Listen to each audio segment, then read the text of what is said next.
दोस्तों का बहुत बहुत धन्यवाद। आप लोग क्लास के लिए आते हैं, इससे मुझको आप लोग मृत्यु से शून्य कर देते हैं। प्रभुपाद जी कहते हैं जो कृष्ण भावना का प्रचार करते हैं वह मृत्यु से शून्य रहता है, मतलब मृत्यु उसको टच नहीं करती और जो सुनता है उसको भी नहीं टच करती। तो हम लोग शुरू करते हैं। आज हम लोग थोड़ा फास्ट जाएंगे। आज की थीम समझ लीजिए। कल हम लोग ने इस बात पे मतलब पॉइंट पे रुके थे कि जो व्यक्ति अपने को कर्ता नहीं मानता है, कर्म फल को भगवान को समर्पित कर देता है, तो कर्म करते हुए भी वह कर्म बंधन से कैसे मुक्त रहता है, ये प्रश्न उठाया गया था। अब आज इसको 14 से लेकर के हम लोग 17, 14, 15, 16, 17 4 श्लोक करने का हम प्रयास करेंगे, उसको समझने का प्रयास करेंगे। भगवान समझाएंगे किस प्रकार से व्यक्ति जो इस अंडरस्टैंडिंग के संग कि मैं अकेला करता नहीं हूँ और भगवान को कर्म फल समर्पित करता है, वह मुक्त रहता है। विषय समझ में आ रहा है? कैसे हम कर्म करते हुए भी कर्म बंधन से मुक्त रह सकते हैं, ये आज का विषय रहेगा। उम्मीद है कि जूम पे आवाज ठीक आ रही होगी। कुछ फीडबैक्स हैं? दंडवत प्रणाम तो ठीक है, लेकिन कोई बता नहीं रहा कि आवाज ठीक आ रही कि नहीं। आवाज आ रही है, ठीक। ओके ओके, शुरू करते हैं। कोई भक्त कौन, आप कौन बोलेगा? कल गड़बड़ किया था आपने बहुत। चलिए ठीक है, प्रयास कीजिए। ये 14वां श्लोक बता रहा है कि किसी काम को करने में 5 कारण होते हैं, तो देखेंगे। और एक कारण बड़ा रहस्यमयी है, उसको समझने का प्रयास कीजिएगा। भगवत गीता 18वां अध्याय 14वां श्लोक। अधिष्ठानम तथा तथा कर्ता, अधिष्ठानं तथा कर्ता, कर्णम च पृथग विधम, कर्णं च पृथग्विधम्, विविधाश्च पृथक चेष्टा, विविधाश्च पृथक् चेष्टा, एवं चैवात्र पंचमम, देवां चैवात्र पंचमम्। ओके। अधिष्ठान, अधिष्ठान मतलब स्थान। हम इस समय किस स्थान में स्थित हैं? अपने शरीर में। तो पहला कारण है शरीर। अगर शरीर ही नहीं हो शानु तो कोई कर्म हो सकता है? नहीं हो सकता, स्पष्ट है। तथा कर्ता, कर्ता मतलब जीवात्मा। कर्णम, कर्णम मतलब इंस्ट्रूमेंट। इंस्ट्रूमेंट समझ रहे हैं? आंख, इंद्रियां, सेंसेस। च पृथक विदम मतलब विभिन्न प्रकार की, पृथक मतलब अलग अलग, पृथक विध मतलब नाना प्रकार की इंद्रियों के द्वारा व्यक्ति कार्य करता है। आंख से, नाक से करते हैं कि नहीं कार्य, और हाथों से काम करते, इसके द्वारा व्यक्ति कार्य कर रहा है। तो यानी कि 3 क्या आपने एक किसी भी कर्म के, किसी भी क्रिया में 3 घटक, घटक मतलब होता है इंग्रेडिएंट्स, देख पा रहे हैं? पहला क्या है? शरीर, दूसरा है जीवात्मा, हम, और तीसरा है इंद्रियां। ठीक।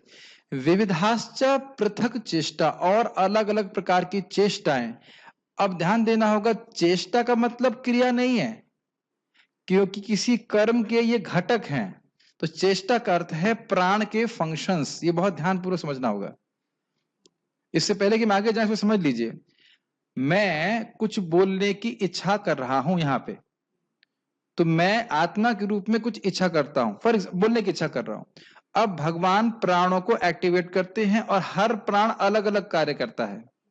खाना पचाने का अलग होता है, मल त्याग करने वाला प्राण अलग होता है, हमारे शरीर में जो रक्त बह रहा है उसको चलाने वाला प्राण अलग होता है। तो जो शरीर में विभिन्न क्रियाएं हो रही हैं वह भी मूलतः प्राणों के द्वारा हो रही हैं। ये बात समझ में आ रही है? तो जो प्राण हैं फिर क्या करते हैं, किसी को याद है? प्राण फिर मन को एक्टिवेट करते हैं। प्राणों को कौन एक्टिवेट करता है? भगवान एक्टिवेट करते हैं, जब वो देखते हैं कि जीव ये इच्छा कर रहा है ये काम करने की, चाहे भौतिक हो, चाहे आध्यात्मिक हो, चाहे कोई भी कार्य। मेरी बातें आप समझ पा रहे हैं? तो ये जो विभिन्न चेष्टाएं हैं, ये चेष्टाएं प्राणों के कार्यों को रेफर कर रही हैं। अगर इंद्रियां हैं, मन है, सब कुछ, लेकिन प्राण नहीं है तो हमारी कोई, हम कुछ कार्य नहीं कर सकते। आपने देखा ना, कभी कभी लोगों का हाथ पैरालिसिस हो जाता है, हाथ बिल्कुल ठीक है, मन भी ठीक है, लेकिन वो हाथ काम नहीं कर रहा है क्योंकि वहां पे प्राण की गति डिस्टर्ब हो गई है। ये देखा नहीं आप लोग ने? देखा है।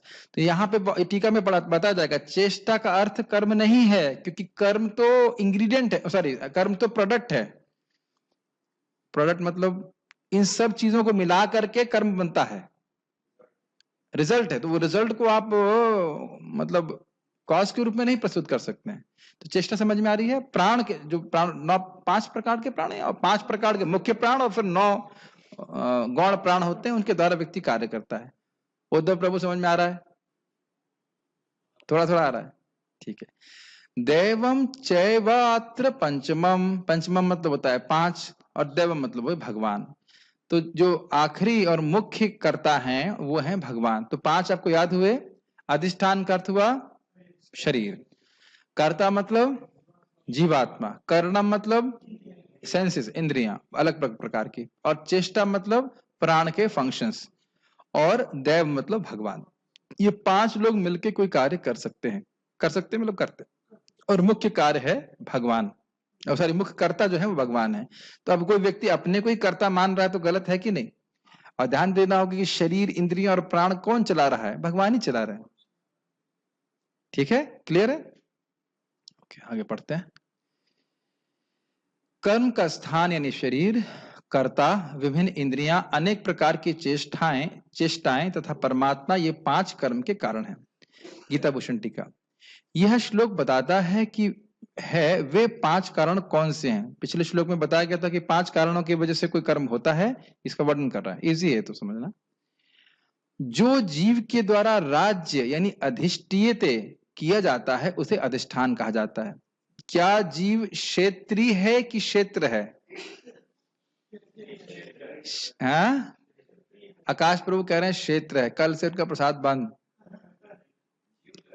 जीव क्षेत्र है, क्षेत्रीय है या क्षेत्र है? हाँ भाई, क्षेत्रज्ञ। क्षेत्रीय बोलिए, क्षेत्रज्ञ बोलिए। क्षेत्रज्ञ है कि क्षेत्र है? रुको रुको, पूछना। कल का प्रसादम दांव पे लगा हुआ है। अरे जीव खेत है कि खेती करने वाला है? इतना क्या सोच रहे हो? खेती करने वाला है, शरीर को जानने वाला है। तो इस शरीर में रह करके वह शरीर के सुख दुख को भोग रहा है। एक प्रकार का राजा है शरीर का, इसलिए बोल रहे हैं इसको शरीर। जो जीव के द्वारा अधिष्ठित होता है, जिस पे जीव राज्य करता है, वो क्या है? वो शरीर है। इसलिए अधिष्ठान मतलब शरीर। ठीक, कहां पे हो रहा है कोई कर्म? शरीर पे हो, शरीर के द्वारा हो रहा है। यस, और यह शरीर को इंगित करता है। स्पष्ट है। कर्ता जीव है। अब इस पे ये बता रहे हैं कि कर्ता जीव है, ये क्यों कहा जा रहा है। ये बड़ा इंटरेस्टिंग पॉइंट से जरा देखिए। श्रुति कथन है कि जीव ज्ञाता और कर्ता है। उद्धव प्रभु, आप ही क्यों सर ऊपर उठाए? आप, हाँ याद आ गया मैंने क्या बताया था पहले? मैंने आपका नाम बोला तो आपने ही सर उठाया। हाँ, मेरा नाम बोला, और बाकी लोग ये समझ गए कि उनका नाम नहीं बोला। आप समझ रहे हैं मेरी बात? अमरनाथ आपका नाम अभी बोल रहा हूं, उससे पहले बोला था। तो ये आपको याद है कि मैंने क्या बताया था? ज्ञान शक्ति। ज्ञान शक्ति क्या बताया था? मैं हूं और मैं दूसरों से अलग हूं।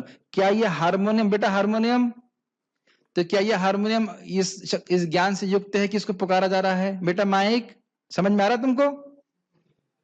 मेरा माइक एकदम पास में है, लेकिन क्या इसकी ये चेतना है कि प्रभु जी कुछ प्रवचन कर रहे हैं, अच्छा बुरा मायावाद बोल रहे हैं, क्या बोल रहे हैं? कुछ भी अवेयरनेस कुछ भी नहीं है। तो इसलिए बोल रहे हैं कि जीव ज्ञाता है, जड़ प्रकृति ज्ञाता बिल्कुल नहीं है। क्लियर है? ठीक है। और कर्ता है। कर्ता इसलिए है क्योंकि उसकी विभिन्न इच्छाएं हैं, चाहे वो भौतिक हो चाहे वो आध्यात्मिक हो, उसके अनुसार वो कर्म करने की इच्छा करता है। क्या ये हारमोनियम कुछ सोचता है कि मैं बहुत दिन से बजा नहीं, मुझे आज बजना चाहिए? ये मैं सोच सकता हूं कि मैंने बहुत दिन से हारमोनियम नहीं बजाया, मुझे बजाना है, लेकिन हारमोनियम के अंदर कोई इच्छा नहीं आ सकती। तो इच्छा की वजह से जीव को कर्म स्वीकार करना पड़ता है। ऐसा ही दृष्टा सृष्टा, प्रश्न उपनिषद। ऐसा ही, ये ही दृष्टा है, सृष्टा है, मतलब ये जीव देखने वाला है। आप देख रहे हैं कि यहाँ पे क्लास हो रही है? प्रसन्न हरि प्रभु, क्लास हो रहा है ना यहाँ पे? आप देख पा रहे हो? आप सुन रहे हैं, देख रहे हैं। और बगल वाली दीवार, अगर दीवार देख सकती है, तो ये बड़ी स्पेशल क्वालिटी है। इस पे हमारे बहुत अच्छा सीनियर डिवोटी बोल रहे थे, वैशिष्टिका प्रभु, कितनी अद्भुत बात है कि अगर मैं अमरनाथ प्रभु की तरफ देख रहा हूं तो ये भी मेरी तरफ देख रहे हैं। कुछ स्पेशल लगता है आपको? ये कुछ स्पेशल नहीं लगता ना? नहीं बात समझ में आई? ये हम लोग इतना इसको लाइटली लेते हैं, लेकिन अगर मैं आपकी तरफ देख रहा हूं तो आप मेरी तरफ भी देख रहे हैं। आप दीवार की तरफ देखिए। ये लोग समझ ही नहीं पा रहे हैं कि हम इस सुखी होते हैं लोगों से अच्छा संबंध बना करके, भौतिक वस्तुओं के संग संबंध नहीं बना सकते। तो यह समझ में आ रहा है, देखने वाला, अनुभव करने वाला जीव है, ये बात बोली जा रही है। वेदांत ने भी कहा है ज्ञातो एव। ये सारे श्लोक प्रभुपाद जी की टीका में है, ये मत सोचना कि मैं आउट ऑफ कोर्स पढ़ा रहा हूं, देख लेना भी टीका में आएगा। कर्ता शास्त्रत्वात्, जीव ही करता है ना कि प्रकृति, क्योंकि इसके द्वारा शास्त्र की प्रासंगिकता होती है। इसको पूरा पढ़ लूंगा फिर समझाता हूं। शास्त्र इंसानों के लिए हैं और उनको निर्देश देते हैं विभिन्न कार्यों को करने के लिए। अगर जीव करता नहीं है तो फिर शास्त्र का उपयोग क्या है? अगर प्रकृति ही करता होती तो शास्त्र का उसको निर्देश देने का कोई मतलब नहीं होता। ये लाइनें समझ में आ रही हैं? ये सारी बातें क्यों बोली जा रही हैं? ये समझाने के लिए कि जीव करता है। हम सब सुनते हैं विचार नियम का पालन करो, अवैध स्त्री संग नहीं करो, शराब मत पियो, मांस मत खाओ, जुआ मत खोलो। ये शास्त्र किसको निर्देश दे रहा है? जीवात्मा को निर्देश दे रहा है। जब बोला जाता है कि प्रकृति ही सब कुछ कर रही है, मतलब एक बार जीव ने इच्छा करी और उसके बाद प्रकृति संपादित कर रही है। मेरे हाथ कैसे हिल रहा है मुझे नहीं पता, मैं तो केवल इच्छा कर रहा हूं कि मेरा हाथ इस प्रकार से हिले। लेकिन इच्छा कि हाथ हिले, मैं गीता का प्रवचन करूं, मैं कुछ बोलूं, ये मेरी इच्छाएं हैं। जैसे मैं इसी अध्याय में सुनूंगा कि जब हम भगवत गीता को पढ़ते हैं तो ज्ञान यज्ञ के द्वारा भगवान की उपासना करते हैं। 18वें अध्याय में पढ़े होंगे आप। तो अब यह सुन करके मैं इच्छा करके भगवान की गीता का प्रवचन कर रहा हूं या डिस्कशन कर रहा हूं। समझ में आ रहा है शानू प्रभु? नहीं समझ आ रहा? आप करता है कि नहीं? क्या आपका शरीर अपने आप आ गया या आप इच्छा करके यहाँ पे आए हैं? तो इच्छा किसकी शक्ति है? जीवात्मा की शक्ति है। तो किसको निर्देश दिया जा रहा है गीता पढ़ो रोज? समझ गए ना? आपके शरीर को, हमारी आंखों को, कान को उपदेश नहीं दिया जा रहा है कि तुम ये कार्य करो। जड़ पदार्थ को क्या कोई उपदेश दिया जा सकता है? मैं इस हारमोनियम को नहीं, मैं कह सकता हूं भाई हारमोनियम मेरी क्लास में रोज आता है, क्या ये बोली बात हम कह सकते हैं? मेरी बातें समझ में आ रही हैं? तो इसलिए ये सारे श्लोक बोले गए हैं जिसके द्वारा ये प्रमाणित होता है कि कर्ता जीव है। आप ये नहीं कह सकते सब तो भगवान करा रहे हैं, पाप और पुण्य से भगवान करा रहे हैं, मैं तो कुछ कर ही नहीं रहा ना। ठीक है, हमारी इच्छा रहती है इसमें। उसके बाद कर्णम का अर्थ है इंद्रियां, जैसे कान और अन्न मानसिक सुविधाएं। तो स्पष्ट है हमारे जो विभिन्न इंद्रियां हैं उनकी अलग अलग क्रियाएं होती हैं पृथक विधम, विभिन्न कार्यों को संपन्न करने में। स्पष्ट है, आंखें देखती है, कान सुनता है, नाक सूंघती है, मुंह से कुछ खाना खाते हैं, चखते हैं और बोलते हैं, हाथ से कार्य करते हैं, अलग अलग क्रियाएं होती हैं, इससे अलग अलग कर्म होते हैं। स्पष्ट है। पृथक चेष्टा का अर्थ है विभिन्न प्रकार के प्राणों के विभिन्न प्रकार के कार्य। चेष्टा का अर्थ क्रिया नहीं हो सकता क्योंकि क्रिया विषय है जिसके संपन्न होने के लिए 5 कारण होते हैं। ये बात समझ में आई आपको? विभिन्न प्रकार के प्राण मतलब जैसे आप 5 प्राण जानते हो ना, पान अपान उड़ान ऐसे करके। जैसे मैं अब मान लीजिए मैंने ये एक क्या कहते हैं उबासी ली, तो ये भी एक प्रकार के प्राण का कार्य है। अब मैं हाथ ऊपर नीचे कर रहा हूं मान लो ऐसे, तो आपको लगेगा मैं खाली हाथ ऊपर नीचे कर रहा हूं, बट ये प्राण के द्वारा हो रहा है। तो ये जो क्रियाएं हैं उनकी, अच्छा अमेजिंग बात है कि एक ही प्राण बहुत सारी क्रियाएं कर सकता है। तो प्राण के द्वारा हमारी चेष्टा होती। मैं फिर से रिपीट कर रहा हूं, सबसे पहले क्या करते हैं हम लोग? इच्छा करते हैं। फिर क्या होता है? प्राण एक्टिवेट होता है। फिर क्या होता है? मन एक्टिवेट होता है। और फिर क्या होता है? इंद्रिया एक्टिवेट। तो हो गया ना, प्राण आ गया ना सारे कार्यों में, सभी कार्यों में प्राण आ गया और अलग अलग प्राण अलग अलग कार्य करते हैं। क्या था? प्राण पान समायुक्तौ पचाम्यम अन्नम चतुर्विधम। याद है ना, भगवान गीता बोले थे कि पान अपान से जुड़ करके जो प्राण होते हैं मैं खाना पचाता हूँ, और खाने को बाहर निकालने का काम भी प्राण ही करता है। इसीलिए प्राणायाम करने से कॉन्स्टिपेशन चला जाता है। जानते हैं सब बात, इसमें ज्यादा व्याख्या की जरूरत नहीं। तो चेष्टा का अर्थ है प्राण के विभिन्न फंक्शंस, और प्राण का अगर फंक्शन खराब हो जाता है तो व्यक्ति के हाथ रहता है, सब कुछ रहता है, इंद्रियां रहती हैं, लेकिन वह कार्य नहीं कर पाता है। ठीक है। दैवम का अर्थ है परम ब्रह्म। उनका नाम क्या है? परम ब्रह्म का नाम क्या है? कृष्ण, भगवान कृष्ण, जो सभी के लिए पूजनीय है। किसी कार्य के संपन्न होने में वह 5वें कारण है। इसका अर्थ यह है कि भगवान श्री हरि जो अंतर्यामी हैं वही मुख्य कारण है। जो लोग इस तथ्य से अवगत हैं कि शरीर, इंद्रियां, प्राण और जीव यह केवल गौण कारण है, गौण का मतलब होता है सेकेंडरी कॉज है, और भगवान ही सारे कार्यों के वास्तविक प्रणेता हैं अर्थात मुख्य कारण हैं, तो ऐसे व्यक्ति कार्यों के फल की इच्छा से अपने को मुक्त करते हैं और साथ ही स्वयं कर्ता की भावना को भी त्याग देते हैं। इस कारण से वह कार्य करते हुए भी मंदिर में नहीं पड़ते हैं। यह अर्थ है। मेरे ख्याल से पढ़ने से समझ में आ गया होगा। थोड़ा सा मैं इसकी व्याख्या करने का प्रयास करूंगा। देखिए, ये आप जानते हैं कि जीव अनादिकाल से जगत में है और वह भोग कर रहा है, और इस कारण से उसके मन में संस्कार है, इंप्रेशन हैं भोग करने की। ये बात समझ में आती है? तो भगवान उसके कर्मानुसार, हर जीव के कर्मानुसार उसको प्रेरणा दे रहे हैं ये कोई कार्य करने के लिए। क्या आप भगवान की तटस्थता इसमें देख पा रहे हैं, न्यूट्रलिटी? जैसे जैसे जीव ने कार्य किए हैं, जैसे जैसे संस्कार मन में हैं, वैसे वैसे भगवान उसको बुद्धि दे रहे हैं। भगवान ही, एक मैं सोच रहा था, हम तो भगवान से मिले नहीं हैं, लेकिन हमारी सहज श्रद्धा है कि भगवत गीता सही है, और कुछ लोग ऐसे हैं जिनकी सहज अश्रद्धा है कि भगवत गीता गलत है। सॉरी, सहज श्रद्धा है कि भगवत गीता गलत है। क्या आप ऐसे लोगों से मिले हैं? जैसे एक भक्त कल बोल रहे थे, कल या परसों कल ही बोल रहे थे, प्रभु जी मेरे पिताजी गाली बक रहे हैं मेरे को, मैं भक्ति कर रहा हूं तो कह रहे हैं मेरा लड़का सन्यासी हो जाएगा। तुमने कहा सन्यासी हो जाएगा, ये तो गाली नहीं है, ये तो एक ग्लोरिफिकेशन है। वो कह रहा नहीं, बाहर बोल रहे हैं अंदर नहीं बोल रहे। तब देखो, वो लड़का हरि नाम करने के लिए बहुत उत्सुक है, और पिताजी हिरण्यकशिपु। तो क्यों भगवान प्रेरणा दे रहे हैं? दोनों लोग अलग अलग संस्कार लेकर के आए इस प्रकार से। समझ रहे मेरी बात? ठीक है। तो उन इच्छाओं के अनुसार भगवान तटस्थ रूप से देख रहे हैं, भाई तुम्हारी ये इच्छाएं, तुम्हारे कर्मानुसार तुमको प्राप्त होना चाहिए, तो फिर भगवान इसकी सुविधा दे रहे हैं व्यक्ति को। ठीक है, समझ में आ रहा है ना बात? तो अब जो व्यक्ति समझ रहा है कि भगवान ही सारे कारण हैं, सभी चीजों के कारण हैं, तो वो बुद्धि लगा करके पहली बात तो ऐसे कर्म करेगा नहीं जो भगवान को प्रसन्न न करते हो, पॉइंट नंबर 1। दूसरा, उन कर्मों को करते हुए कभी ये भावना नहीं आएगी कि मैं करने वाला हूं। ये ध्यान दीजिएगा, ये भक्ति में भी अप्लाई होता है, भक्ति में भी अप्लाई होता है एकदम। बहुत, इसलिए श्लोक बहुत इंपॉर्टेंट है। भजन भी कर रहे हैं तो यह सोचने लगे कि मैं करने वाला हूं, इसका श्रेय मुझे प्राप्त होना चाहिए, तो फिर यह भक्ति ठीक नहीं है। आप जानते हो, अन्याभिलाषिता शून्यम श्लोक सुने हैं ना, कि भाई मैं प्रवचन कर रहा हूं या मैं कोई भी कार्य कर रहा हूं, इसका क्रेडिट मैं धारण करने लग जाऊं तो फिर ये उचित नहीं है। क्यों? अब जैसे अब फिर मैंने कई बार रिपीट किया, मैं कुछ सोच रहा हूं और मैं कुछ बोल रहा हूं, ये कैसे हो रहा है आकाश?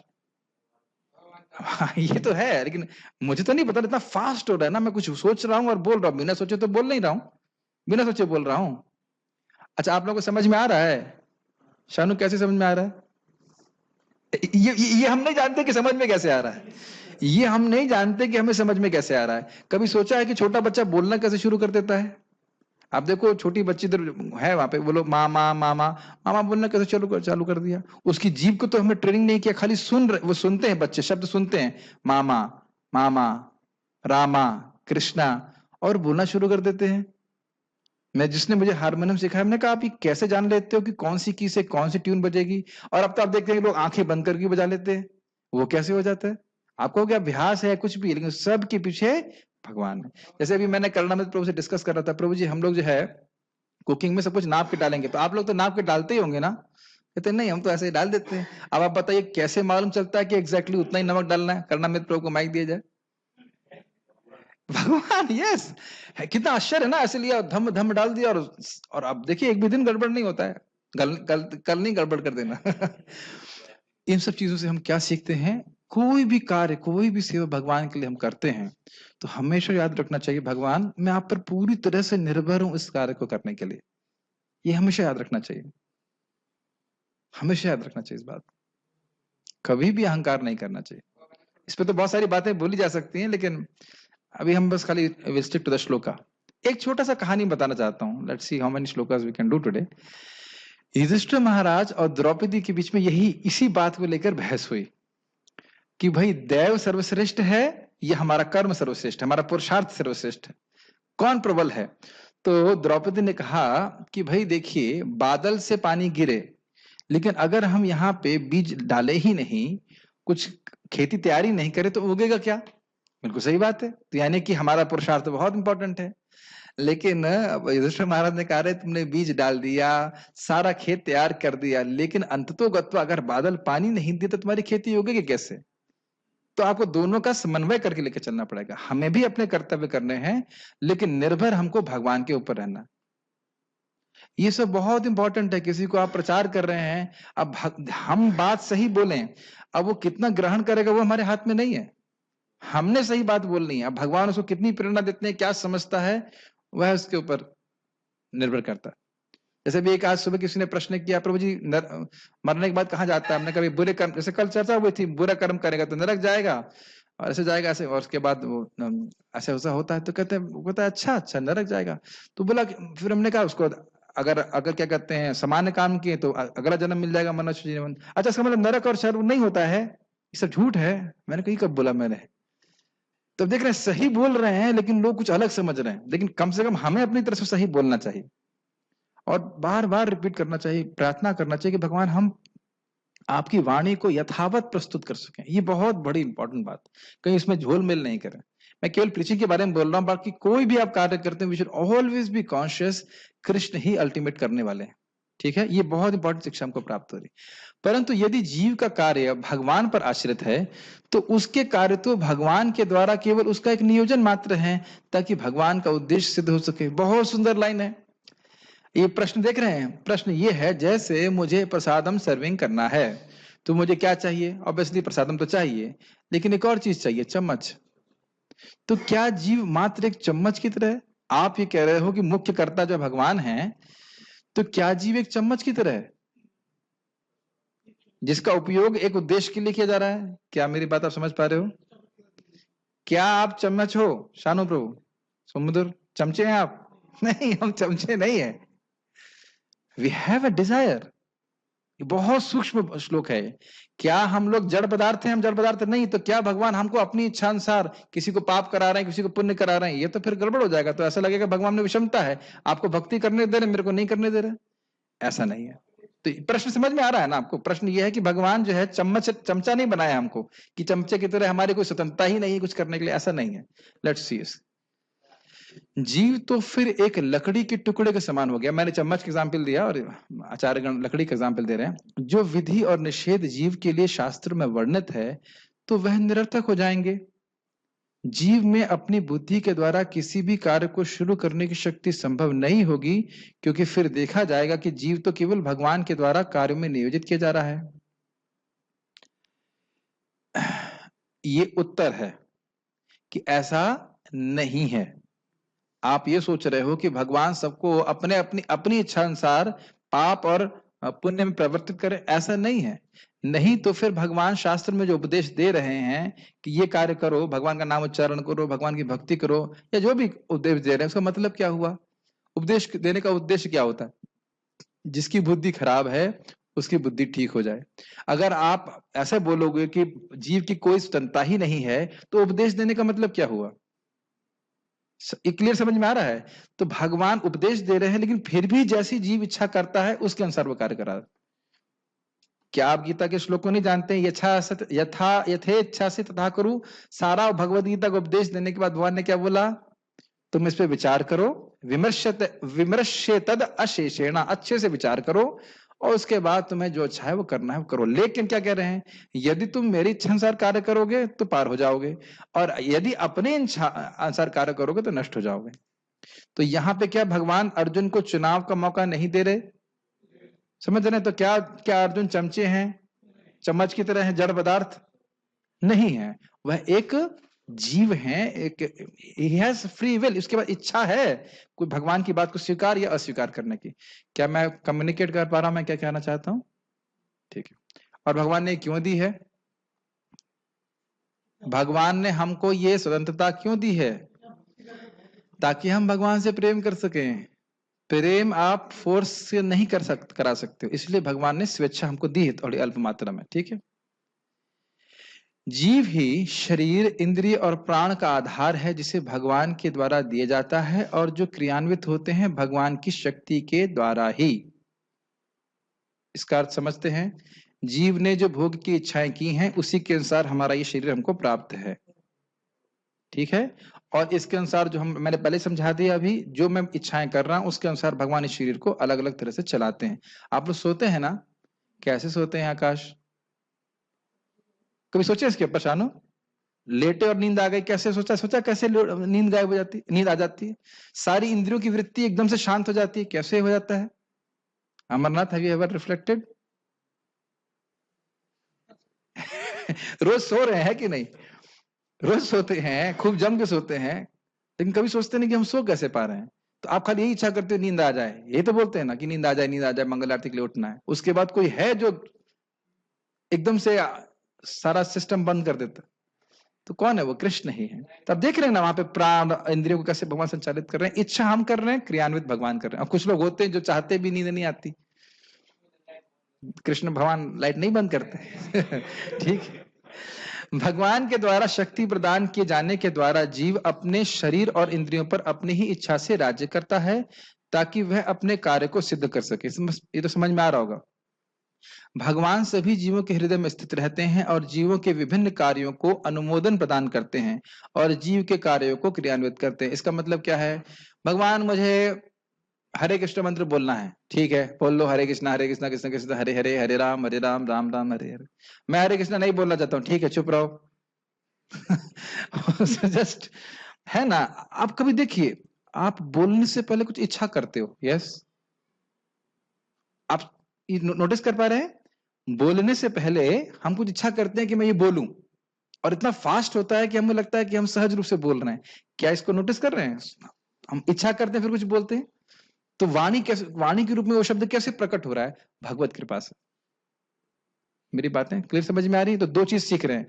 कोई जीव इच्छा कर रहा है, हाँ भगवान देख लेते हैं ऐसा कर्म है बोलने के लिए, हाँ ठीक है, और उसके बाद क्रियान्वित कर देते हैं प्राणों को और इंद्रियां कार्य कर जाती हैं। तो कहें भगवान तो बड़ा तेज काम करते हैं, तो इसमें कौन सी आश्चर्य की बात है? यहाँ के कंप्यूटर के जो प्रोसेसर है वो भी कितने बड़े बड़े कार्य फास्ट फास्ट कर लेते हैं जी। हाँ, भगवान, इनका प्रश्न ये है कि जीव इच्छा कर रहा है कि मैं बड़ा ध्यान पूर्वक हरे कृष्ण मंत्र का जप करूं, तो वह कंसंट्रेशन क्यों नहीं हो पा रहा है? ये तो कोई मुश्किल प्रश्न नहीं है। अविद्या के कारण हमारा मन अभी हरि नाम के रस को पकड़ नहीं रहा है। लेकिन ओके, ये डिजायर है, लेकिन आप जानते हैं कि पहली चीज ये है कि उसकी डिजायर है कि हरे कृष्ण मंत्र मेरे जीव पे आए। पहली चीज तो ये बहुत बड़ी डिजायर है। किसी जीव के सेवोन्मुखता कहते हैं कि मेरे मुख से भगवान की सेवा हो, मेरे मुख पे हरे कृष्ण मंत्र आए। ये इच्छा भी लोगों की नहीं आती। अब मैं नाम नहीं रख रहा हूं, लेकिन हमारे रिश्तेदार है, मैंने कहा एक माला तो करो, नहीं मेरी इच्छा ही नहीं करती, इच्छा ही नहीं करती। अब वह बड़ी इच्छा कर रही, हरे कृष्ण चल रहा है, अब कहने बड़ा अच्छा लग रहा है, इच्छा ही नहीं करती। आप देख रहे हैं, बहुत सारी बातें बोल देंगे लेकिन हरे कृष्ण नहीं बोलेंगे। आप जानते हैं फेमस कथा, एक बुढ़िया मर रही थी और बेटे ने बोला, अरे दादी हरे कृष्ण बोलो, तो बोलती है एतो कथा आमी बोलते ना पारे, एतो कथा आमी बोलते ना पारे। 6 शब्द बोल दिए लेकिन हरे कृष्ण नहीं बोला। तो इच्छा आ रही है हरे कृष्णा की, ये बहुत बड़ा पुण्य है, समझ रहे हैं, बहुत बड़ा बैकिंग है। अब की इच्छा आ रही है कि मन भी लगे, तो धीरे धीरे भगवान की कृपा से मन भी लगेगा। सारी इच्छाएं भगवान तुरंत तो पूर्ण नहीं कर देते ना, कर सकते तो है लेकिन कर नहीं देते। क्यों? क्योंकि भगवान चाहते हैं कि हम नम्र हों, चाहते हैं कि हम वैष्णवों के आगे झुके, चाहते हैं कि हम समझें कि हम अपने प्रयास से भक्ति को प्राप्त नहीं कर सकते। We are not achievers, we are receivers. जब हम भजन करते रहते हैं और देखते हैं कि हमारे प्रयासों से कुछ नहीं हो रहा है, तो यही हमारे प्रयासों का फल है कि हम समझ जाएं कि हमारे प्रयासों से कुछ नहीं होगा। समझ में आ रहा है? और आप ये कह रहे हो, आप ये भी देखते हो कि कभी कभी अकस्मात भगवान इतना रुचि देते हैं कि अब कुछ प्रयास नहीं करना पड़ता और मन जप में लगता है, isn't it? फिर आदमी प्रश्न करता है, ऐसा मैं क्या करूं कि मुझे रोज भगवान इस प्रकार से कृपा करे? तो इस प्रकार से हम देख पाते हैं कि करने वाले, जो हम श्लोक यहाँ देख रहे हैं, करने वाले कृष्ण ही है। स्वाभाविक सी बात है कि आपकी इच्छा है तो एक दिन भगवान कृपा जरूर करेंगे, थोड़ा समय लगेगा, ठीक है। इसीलिए उत्साह निश्चयात धैर्यात।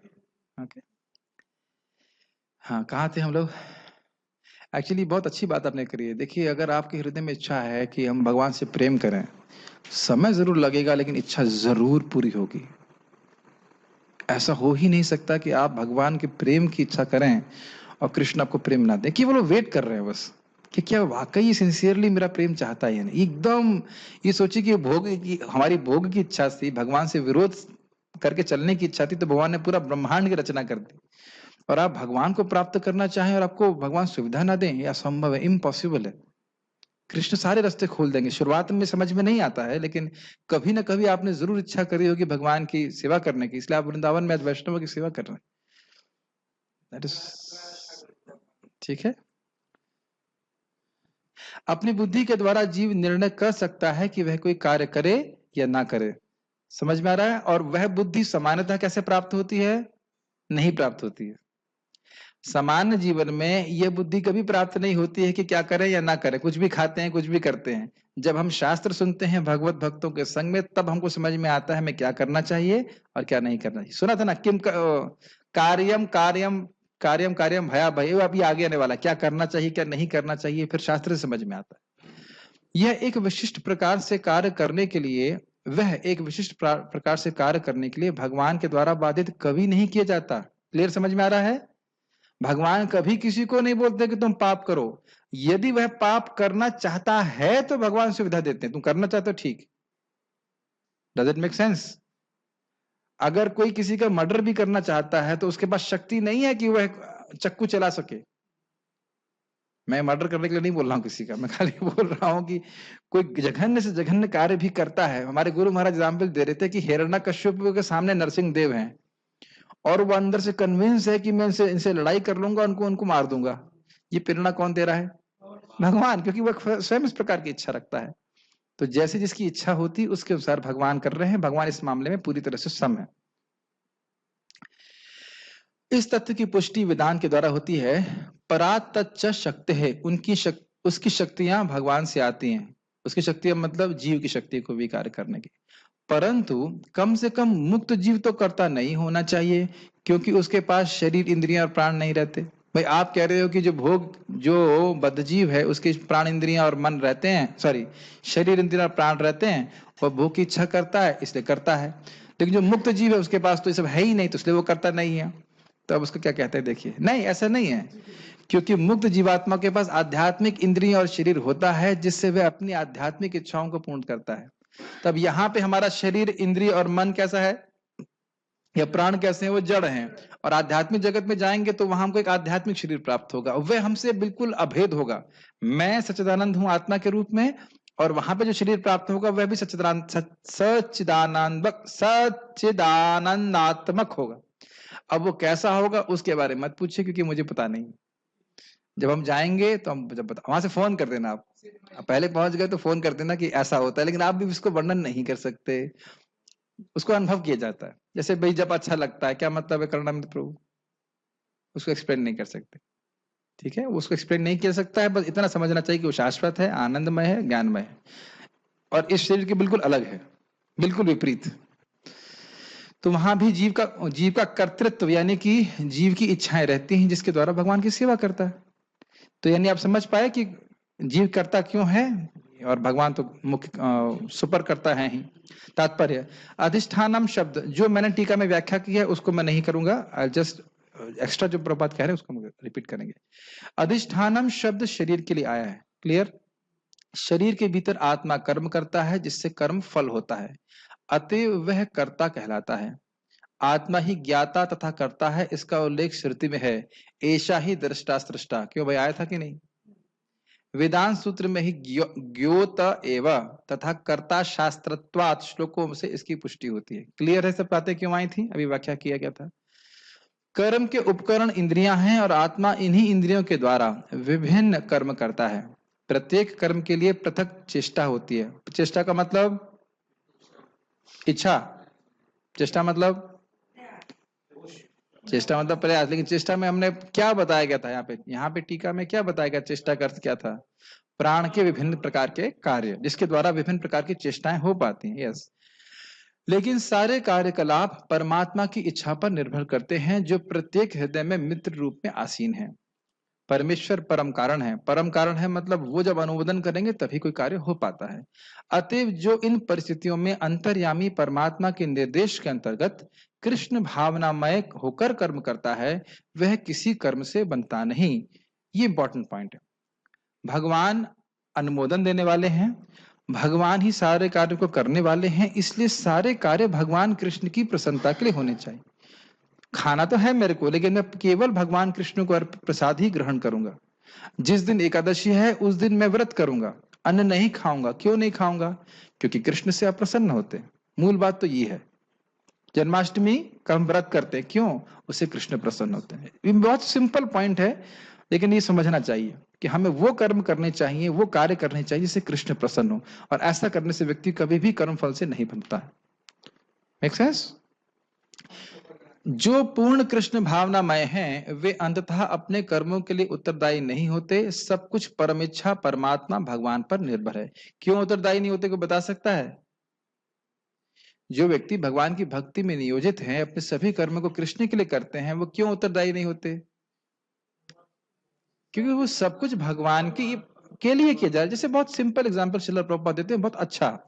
टेलर समझते हैं? टेलर, हाँ, जो बैंक में नोट गिनता है, नहीं समझते? टेलर, कैशियर, हाँ कैशियर।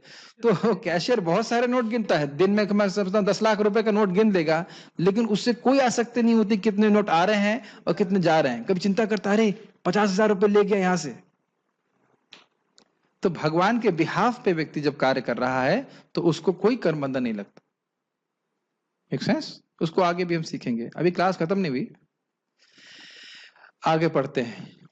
शरीर वांग मनोभिर्य शरीरवाङ् मनोभिर्य कर्म प्रारभते नरः प्रारभते नरः न्यायं वा विपरीतं वा न्यायं वा विपरीतं वा पंचैते तस्य हेतवः। पंचैते तस्य हेतवः। शरीर वांग मतलब वाणी और मन, शरीर से, वाणी से, मन से यत कर्म प्रारभते नरः, किसी भी कर्म को, जिस किसी भी कर्म को इंसान प्रारंभ करता है, न्यायम वा विपरीतम वा, जो न्यायिक हो मतलब न्याय के अनुसार हो, या विपरीत हो या अन्याय हो, पंचते तस्य हेतवा, इसके ये 5 हेतु होते हैं। श्लोक समझ में आया? शरीर से, वाणी से, मन से कोई भी नर, कोई भी नर का मतलब नारी, कुछ भी कह लीजिए, कोई भी इंसान कोई कर्म करता है, चाहे वो न्याय हो या उसके अन्याय हो, उसके विपरीत हो, इसके 5 कारण होते हैं। तो समझाना कुछ नहीं, इजी। कौन से 5 कारण होते हैं? इतना याद है?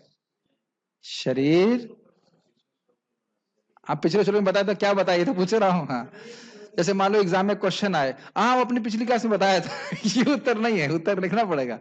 क्या है? शरीर, इंद्रियां, प्राण, जीवात्मा, परमात्मा। ठीक, ये कार्य होता है। ठीक, ओके। और इनमें से किसी एक को निकाल दीजिए तब तो कोई कर्म नहीं हो पाएगा। ठीक है। मनुष्य अपने शरीर, मन या वाणी से जो भी उचित या अनुचित कर्म करता है वह इन 5 कारणों के फलस्वरूप होता है। स्पष्ट है? किताभूषण टीका। न्यायम का अर्थ है शास्त्र के अनुसार और विपरीतम का अर्थ है शास्त्र की आज्ञा को अवमानना करके। तो स्पष्ट है, न्याय मतलब सही चीज कर रहे हो शास्त्र के अनुसार।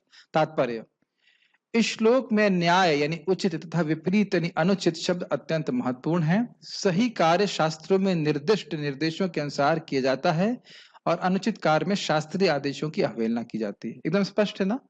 भाई ये कहे कि हम एकादशी नहीं मानते, तुम नहीं मानते हो लेकिन यमदूत मानते हैं, ये बात ध्यान देना चाहिए। कोई कहे कि मैं एकादशी नहीं मानता, हम धर्म निरपेक्ष हैं, लेकिन यमदूत देश निरपेक्ष हैं, जाति निरपेक्ष हैं, वह भी धर्म निरपेक्ष है। तुम किसी धर्म को मानते हो, एकादशी नहीं करोगे तो पाप लगेगा।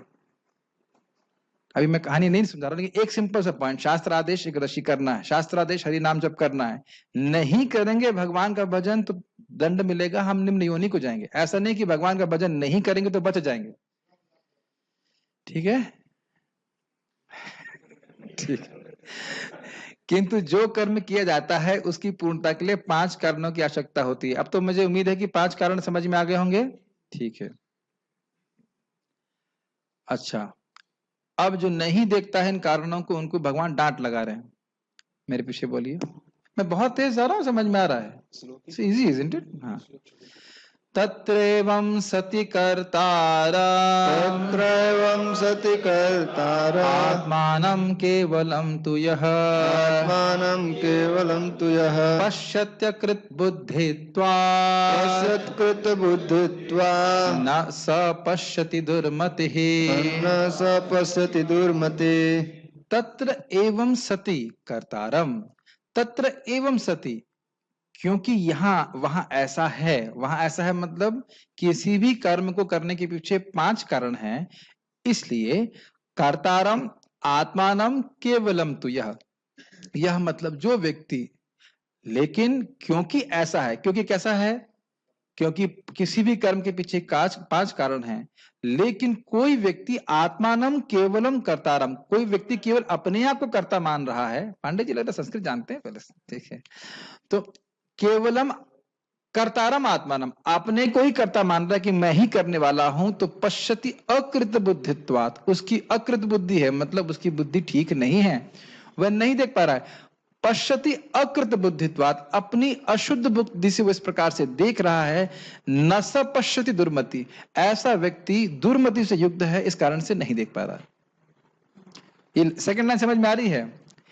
अकृत बुद्धित्वात् पश्यति, वह अपनी दूषित बुद्धि से देख रहा है। क्या देख रहा है? कि मैं अकेला करने वाला हूं, मैंने ये किया है, मैं अपने मुकद्दर का सिकंदर हूं, ऐसा बातें बोलते हैं। अपनी किस्मत का मालिक मैं ही हूं, ऐसा सुने हैं शब्द आप? और लोग और इस कारण से डिप्रेस भी होते हैं, क्योंकि वो मालिक है नहीं। मालिक वो है नहीं। मुझे याद है, भी तो अच्छे से याद है, अगले दिन मेरे 2 एग्जाम थे, फाइनल एग्जाम का, फाइनल ईयर का लास्ट पेपर थे 2। एकदम एकदम सच्ची घटना है, तो सच्ची घटना से लोग समझ में आता है। मेरे को तो एकदम 100% विश्वास होता है। और एक सब्जेक्ट में पढ़ाई नहीं था बिल्कुल, तो एकदम अद्भुत है। और रोबोटिक्स का कुछ कोर्स था, ऐसा कुछ था, मुझे कोर्स का नाम भी याद नहीं है। और वो ओपन बुक था, आप किताब साथ मिला के एग्जाम मिलेगा, दे सकते हैं। सोच रहे हैं कितना टफ पेपर होगा, कभी दिए आप ऐसा पेपर? और उसे पढ़ा भी नहीं मैंने। और आप आश्चर्य करोगे, जैसे ही मैंने वो किताब खोली, जो क्वेश्चन था वही एग्जाम्पल था उसमें। I mean it's like what is this. मैं आश्चर्यचकित हुआ था, और उसमें मेरा आराम से बी लग गया था। और उसके एक दिन पहले मैं सर ने कहा जाओ कीर्तन करो मंदिर में, वहां कुछ प्रोग्राम हो रहा है, कीर्तन करके आए, खूब आराम से सोए, एक में ए एक में बी। और हमारे दूसरे एक भक्त थे बेचारे, बड़े परेशान, पूरी रात जग के क्लास एग्जाम दिया, फेल हो गए। बुद्धि काम नहीं करी। बुद्धि भगवान देते हैं। ये मेरे जीवन का one of the like best चमत्कार था। जैसे ही किताब खोली, वो एग्जाम्पल उसको पढ़ा, और मैं आपको पता है मैं कैसे बताऊं, मुझे उस एग्जाम के बारे में कुछ भी पता नहीं था। आप लोग विश्वास नहीं कर सकते, मैं खुद विश्वास नहीं कर सकता कैसे उसमें हम पास हो गए। एकदम आश्चर्यचकित थे। तो खैर ये बहुत बार अपने जीवन में घटना देख सकते। जैसे मैं, एक हमारे ड्राइवर साहब बता रहे थे, किसी को लेके आ रहे थे रात में, लौट के सत्येंद्र बता रहा था कि 3 बजे लौट रहा था, और प्रैक्टिकली कभी कभी होता है वो लोग सोते सोते गाड़ी चलाते हैं, है ना।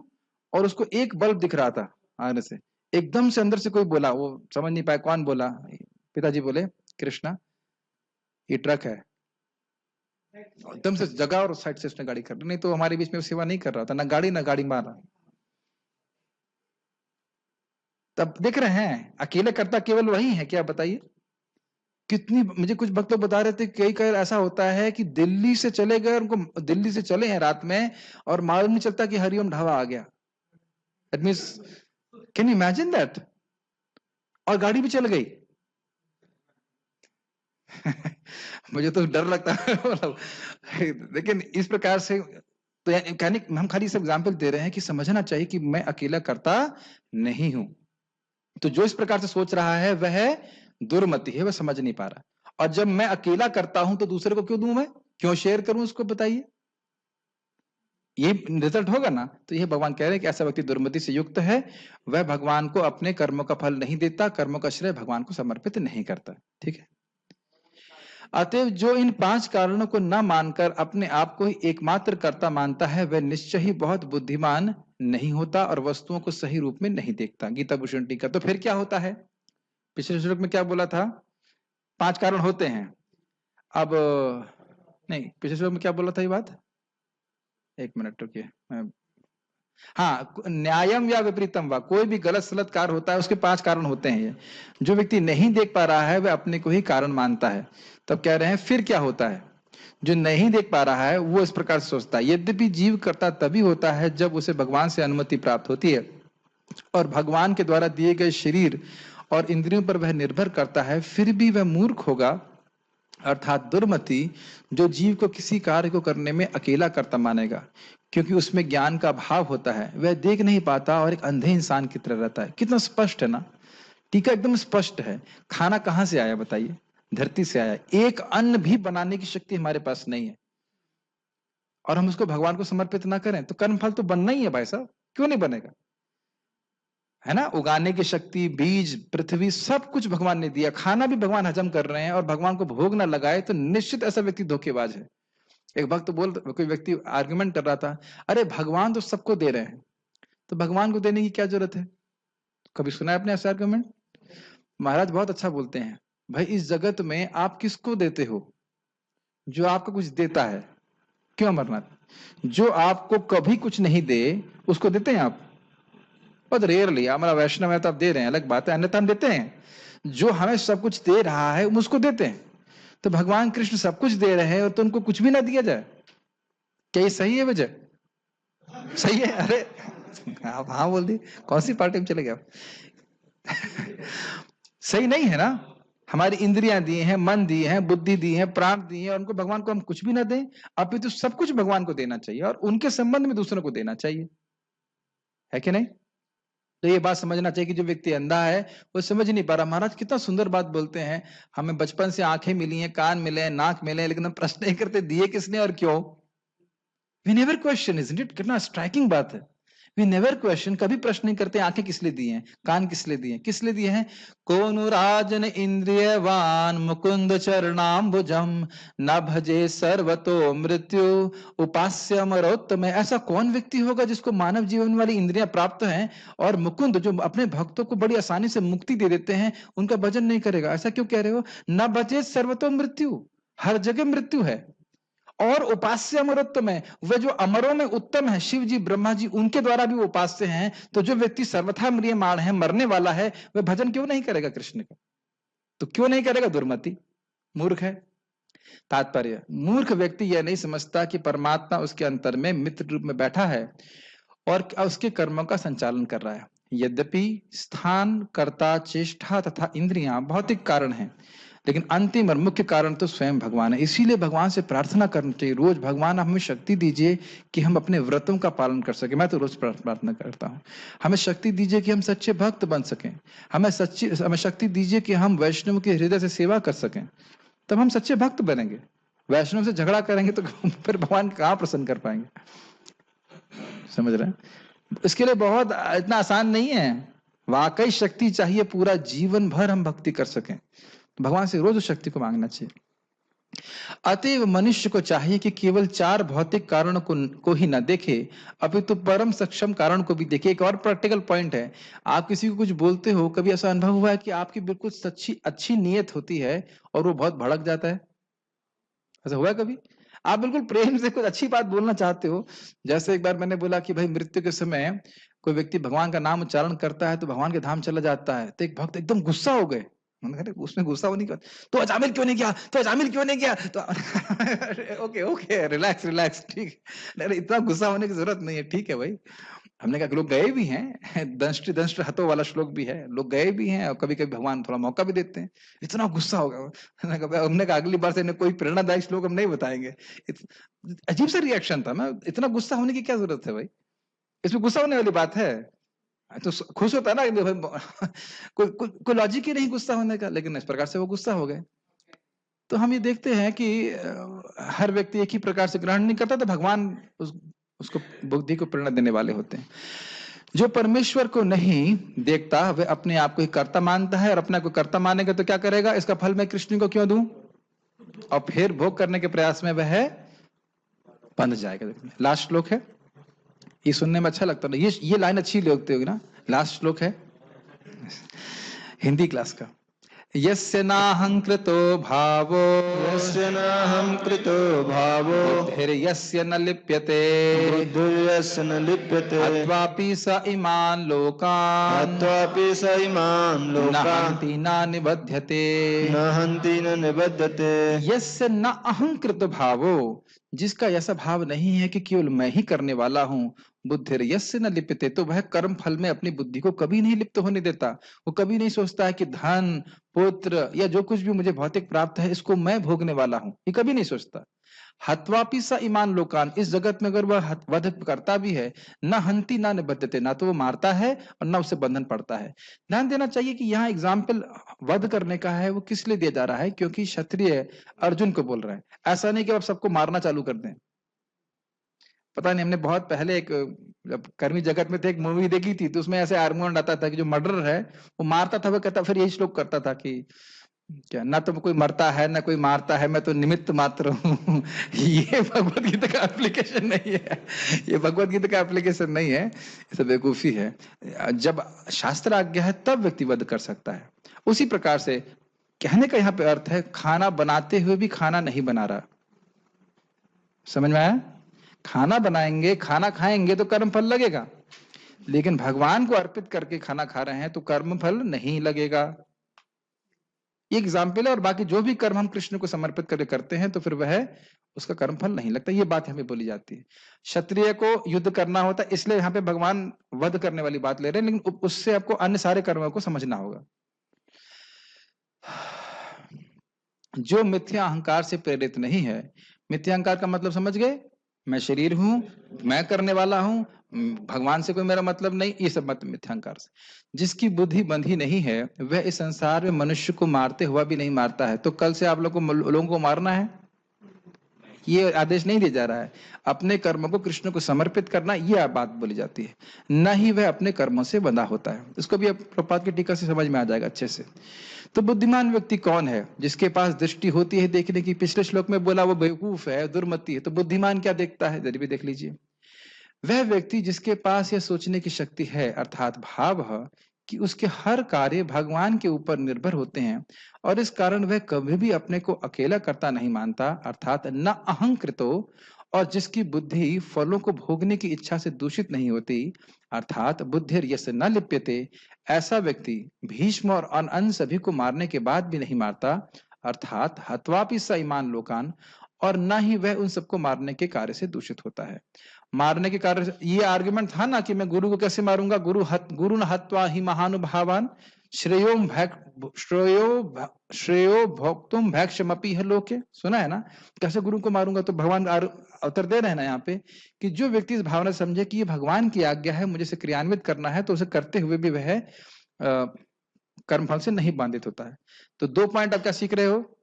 मैं अकेला करता नहीं हूं, कृष्ण ही परम करता है, मैं उनका दास हूं, मुझे उनके लिए कार्य करना। ये बात समझ में आ गई?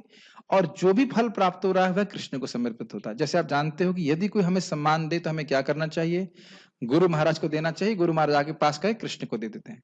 जो भी वस्तु हमें प्राप्त हो रही है वह कृष्ण की सेवा के लिए, गुरु की सेवा के लिए होना चाहिए। ये स्टैंडर्ड है। तो इस प्रकार से करेंगे तो हम कर्म फल से मुक्त हो जाएंगे। और याद आ रहा है कल क्या बात करी थी कि जो इस प्रकार से कर्म फल को नहीं समर्पित करता है तो क्या होता है उसका? 3 फल बताए गए थे, याद है किसी को? अनिष्टम, इष्टम, मिश्रम। याद आ रहा है? नरक जा सकता है, स्वर्ग भी जा सकता है, या बीच में मतलब जन्म भी मानव जन्म का ले सकता है, लेकिन न तो सन्यासी नाम क्वचित, जो सन्यासी है उसको नहीं प्राप्त होता है। ठीक है, एक मैं छोटा सा रिफ्लेक्शन था। भगवान कहते हैं कि मृत्यु के समय सब कुछ छीन लेता हूं, ठीक है, लेकिन जो भक्त पहले से ही सब कुछ कृष्ण को दिया है उससे भगवान क्या छीनेंगे? फिर वही बच के उसी को ले जाएंगे वापस, और क्या। जिसने सब कुछ दे दिया उसको फिर वही बचा, वो उसको ही ले जाएंगे भगवान। और बोलते भी भगवान, जो अपने सब कर्मों को मुझको दे देता है उसको मैं ले जाता हूँ, है कि नहीं? तात्पर्य आखिरी 3 पेज है। इस श्लोक में भगवान अर्जुन को बताते हैं कि युद्ध न करने की इच्छा अहंकार से उत्पन्न होती है। आप जो प्रथम अध्याय पढ़ेंगे वो समझ लेंगे। अर्जुन सोचते थे मैं सुखी नहीं होऊंगा, मेरा ये है, मेरा वो, मेरा ये। कृष्ण से क्या सुखी होंगे, वो विचार सुख नहीं था उनके मन। अर्जुन स्वयं को कर्ता मान बैठा था, लेकिन उसने अपने भीतर तथा बाहर पर परम यानी परमात्मा के निर्देश पर विचार नहीं किया था, और भगवान उसको युद्ध करने की आज्ञा दे रहे थे। यदि कोई यह न जाने कि कोई परम निर्देश भी है तो वह कर्म क्यों करे? लेकिन जो व्यक्ति कर्म के उपकरणों को कर्ता रूप में अपने को तथा निर्देशक के रूप में परमेश्वर को मानता है, वह प्रत्येक कार्य को पूर्ण करने में सक्षम है। इसका अर्थ क्या है? वो समझ रहा है कि भगवान करता है, तो भगवान किस प्रकार से मुझे कर्म करने के लिए बोल रहे हैं? फिर वह एग्जाम्पल, भगवान मुझे किस प्रकार से खाने के लिए बोल रहे हैं? प्रसाद। भगवान मुझे किस प्रकार की तपस्या करने के लिए बोल रहे हैं? एकादशी इत्यादि, या भगवान का नाम जप, इंद्रिय संयम।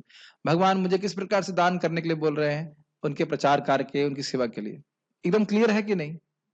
एकदम क्लियर है। अगर भगवद गीता समझ रहा है व्यक्ति तो क्लियर है कि उसे कौन से कर्म करने चाहिए। अच्छा, टीवी देखने के लिए भगवान बोल रहे हैं, होटल में जाने के लिए जरूर बोल रहे होंगे, नहीं बोल रहे?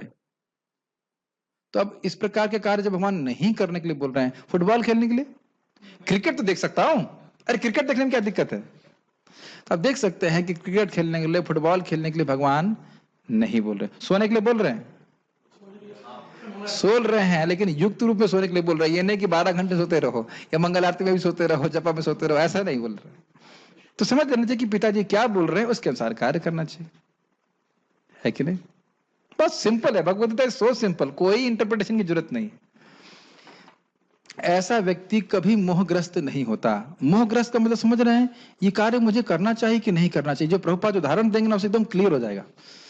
जीव में व्यक्तिगत कार्यकलाप तथा उसके उत्तरदायित्व का उदय मिथ्या अहंकार से तथा ईश्वर विहीनता या कृष्ण भावनामृत के अभाव से होता है। ये लाइन समझ में आ रही है? जब भगवान के प्रति भाव नहीं है कि भगवान को प्रसन्न करना है, मैं भोगने की भावना रहेगी तो कर्म फल बनेगा, ये कहना चाहते हैं।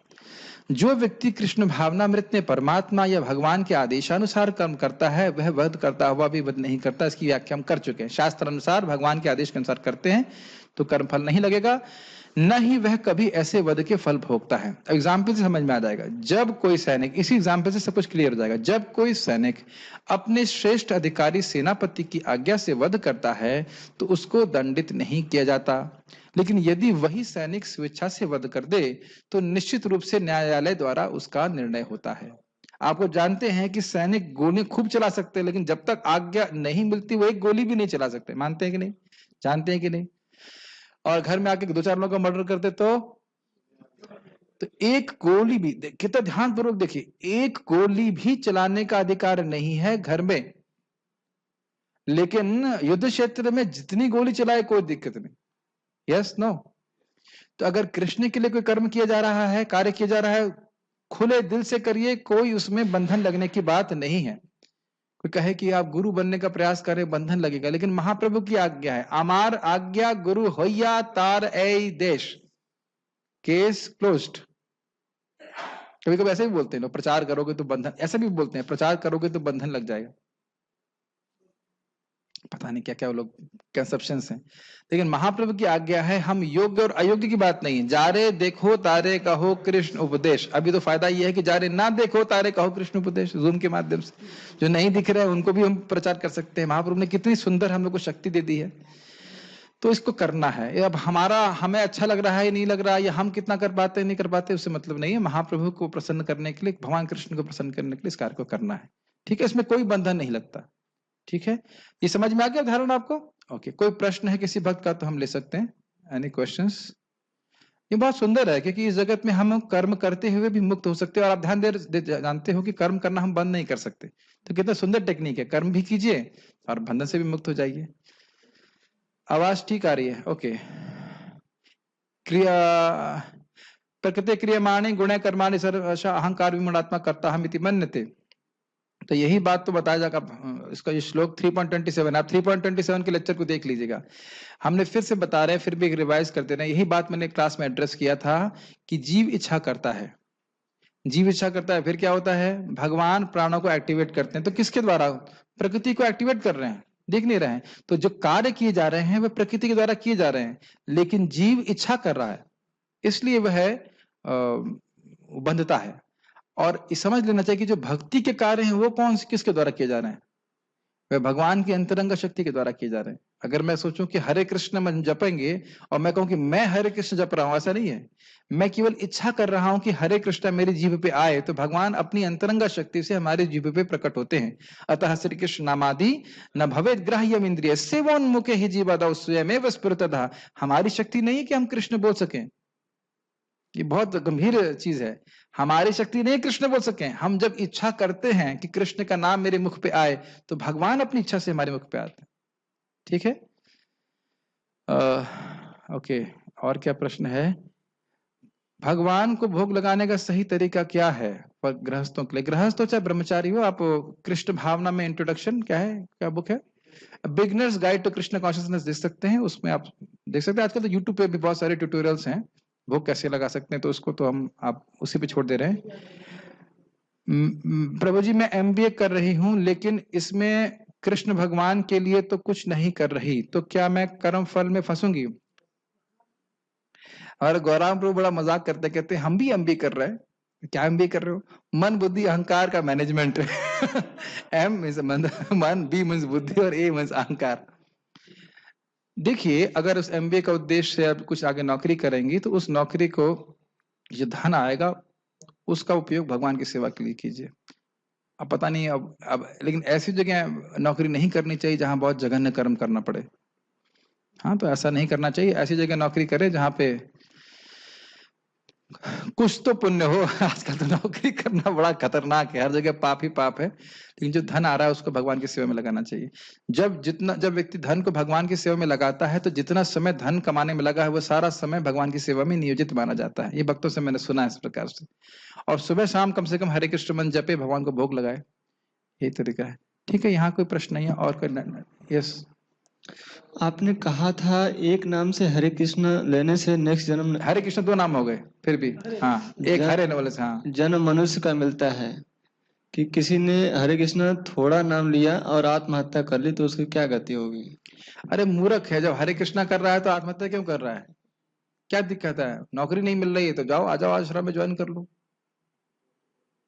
क्या दिक्कत है? क्यों आत्महत्या कर रहा है? आत्महत्या करने को महाप्रभु भी क्या बोले हैं? तमोगुण की वृत्ति बता रहे हैं, कभी नहीं उसको अप्रूव किए।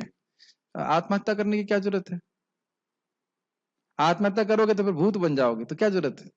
आत्महत्या करने की जरूरत नहीं। हरे कृष्ण करने वाले को आत्महत्या करने की क्या जरूरत है? ज्यादा तकलीफ है तो हमारा मंदिर में आ जाइए, ठीक है? प्रसाद अच्छा बन रहा है आजकल। हाँ, आगे। अब कोई क्वेश्चन, अब क्या कर सकते हैं? आत्महत्या करना तो पाप है, क्यों कर रहे हैं? क्या कह सकते हैं? दुख मेरे ज्ञान को क्यों हर लेते हैं प्रभु जी? दुख में ज्ञान को क्यों हर लेते हैं?